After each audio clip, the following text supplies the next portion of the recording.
We are underway this afternoon from Delaware Stadium, and the kickoff ends up in the end zone, so Monmouth will take their first possession of the day, and we'll get our first look at Enzo Arjona as the starting quarterback for the Hawks this afternoon. It was the big question, who would be the starter coming into the week. Kevin Callahan said they were still hoping to get Tony Muskett back from a knee injury, and Muskett, the 3-year starter, Springfield, Virginia native, missed last week, still out. Arjona made his college debut last week, got a couple of weeks of practice under his belt now. They feel pretty good about what he was able to do. With Jaden Sheridan to his left, the FCS's leading rusher, wearing the all-white today for Monmouth, and it's Sheridan who gets the first touch this afternoon, and he is up to the 31-yard line, a pickup of 6 on first down.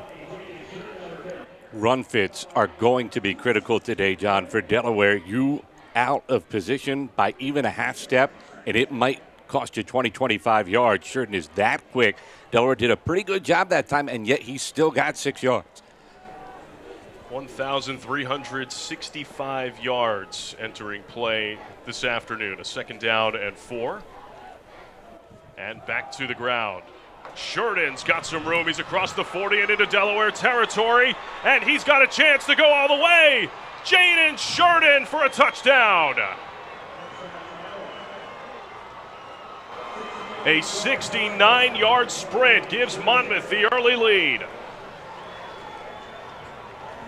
12th touchdown of the campaign for Jaden Sheridan, averaging more than 151 yards per game this season, and that not even close to his longest run of the campaign. He ripped off a 95-yarder earlier this year. So the question becomes, Matt, how does Delaware's offense respond? The good news is that you're facing a defense that's really struggled all year long. Monmouth's offense has been unbelievable, but their defense has been the complete opposite, giving up 40 or more points with regularity in CAA play.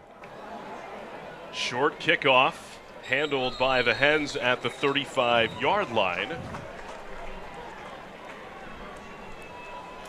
And we'll get our first look at this Delaware offense. We talked about how it is an explosive group led by Nolan Henderson, the conference leader in touchdown passes with 20 on the campaign. Yeah, Henderson has been magnificent over the course of his career. By the way, good job there by Levon Lewis, the tight end. That's not an easy play. I'm sure he was not expecting the kick coming his direction.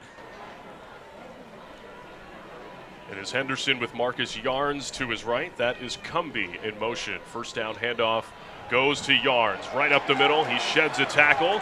He's got first down yardage and then is brought down right at the first down line by Tyrese Wright. Boy, Tyrese Wright was holding on for dear life. There's the jump cut. Yarns making it look impressive through the hole. Broke 1, 2, 3 tackles and almost snuck away. If he did, he might still be running. A first down and 10 from the Delaware 45. Back to Marcus Yarns, this time over the right side, and Yarns has another 10-yard pickup on first down. Well, Yarns has good speed to the outside. Delaware pretty deep at the running back position, but that's a great job by Blaze Sparks. Look at him out in front, just sealing the way. The linebacker had to try to go around him and kind of change his pass because Sparks was so athletic getting out there, and that's what made an easy path to the outside. 20 yards already on the ground for the Blue Hens on just 2 carries. That is Cumbie in motion. Back to Yarns. He is stacked up at the line and is able to find his way for 2 into Monmouth territory. You know, Ryan Carty's got that background at New Hampshire. New Hampshire known for its speed in between plays, and the Chip Kelly offense, big part of the Chip Kelly offense. If a defense can't stop something, keep going to it. Well, that's exactly what Carty's done here to get the game started. See the starters for the Delaware Blue Hens today. That's an offensive line that's been shuffled around a couple weeks ago now, and they're just starting to get their feet underneath them. Henderson's first attempt of the day is completed to Braden Brose on the outside, and he's got a first down, pushed out at the 31. Braden Brose, a guy with strong hands. They like to go to him in the red zone, but that time, middle of the field, just too easy as they gave a cushion to Brose, and against the defensive back, he's going to break that tackle more often than not to get the first down. Brose picks up 12. And another first down for Delaware. Henderson keeping it around the right side to the sideline and doesn't get much out of it. And, that's one of those read option packages that we won't see a ton of from Delaware. They want to try to limit the number of hits that Nolan Henderson is going to see from this Monmouth defense. Yeah, this Monmouth defense that has really struggled to stop the run game between the tackles and the deep shot through the air. But Ryan Carty did acknowledge we might bring it out once or twice to keep him honest. We'll see how much. It's a good sign that he was willing to use it so early. Maybe Henderson feeling better today. Pickup of just one on first down. Henderson rolling to his left. Has a man coming open and just missed Chandler Harvin. He would have had a touchdown. Looked like maybe a little miscommunication there between Harvin and Henderson. Harvin coming across the field, almost straight across. Henderson thought he was going to head a little bit more towards the corner and led him just a tad. As you see the route, he tried to adjust late and kind of flare out, but couldn't get there. So a 3rd down and 9. And, this is a Delaware offense that has not shown a whole lot of confidence in the kicking game this year. So this may be a situation where you try to get about halfway and then still set up a 4th down opportunity.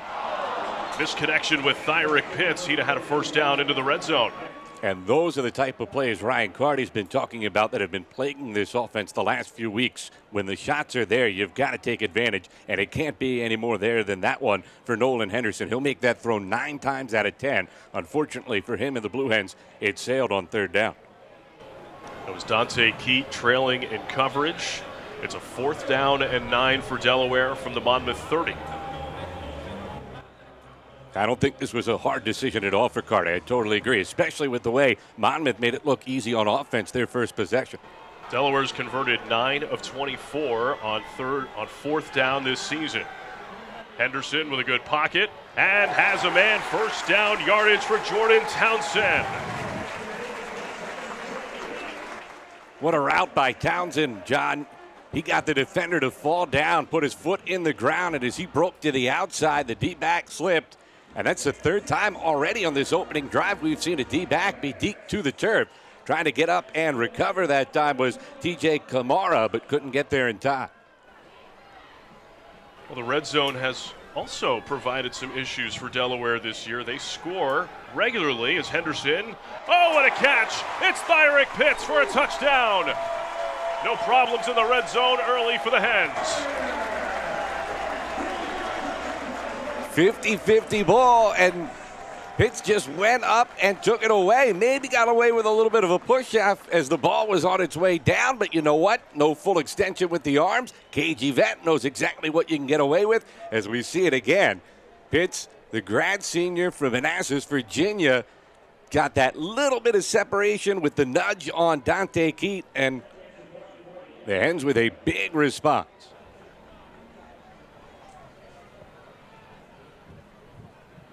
It's Andrew McMillan for the point after. And Delaware, after the quick strike from the Monmouth offense, responds with 7 of their own. 11:04 to go in the first quarter this afternoon from Newark.